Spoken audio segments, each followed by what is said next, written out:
Bitcoiners sadari data ekonomi AES tak akurat, ungkap Anthony Pompliano. Dalam perkembangan menarik di tengah dinamika pasar kripto, Anthony Pompliano, tokoh terkenal di dunia aset digital, mengungkapkan kekurangan dalam data ekonomi Amerika Serikat yang menurutnya tidak sepenuhnya menggambarkan realitas ekonomi. Pompliano menyoroti bahwa banyak investor Bitcoin semakin menyadari bahwa statistik ekonomi tradisional, dari data ketenagakerjaan hingga inflasi, mungkin telah dimanipulasi atau tidak akurat dalam mengukur kesehatan ekonomi sesungguhnya.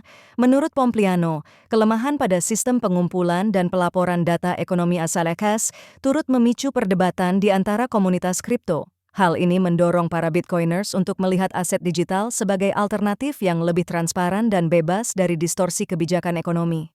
Mereka berpendapat bahwa ketika data ekonomi resmi mengalami cacat, kepercayaan terhadap sistem keuangan tradisional turut terkikis, menjadikan Bitcoin dan aset digital lainnya pilihan yang lebih menarik untuk diversifikasi portofolio.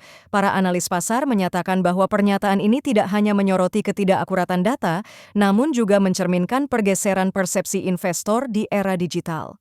Di tengah gejolak global dan tekanan inflasi, ketidakpastian dalam data ekonomi tradisional memberikan keunggulan kompetitif bagi aset digital yang didasarkan pada teknologi blockchain dengan transparansi yang lebih tinggi.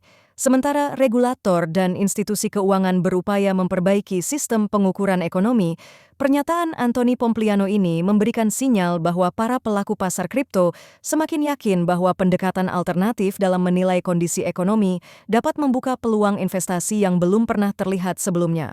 Dengan demikian, untuk para Bitcoiners, ketidakakuratan data ekonomi menjadi alasan kuat untuk semakin mendiversifikasi portofolio ke dalam aset digital yang, menurut mereka, menawarkan perlindungan dan potensi keuntungan di masa depan.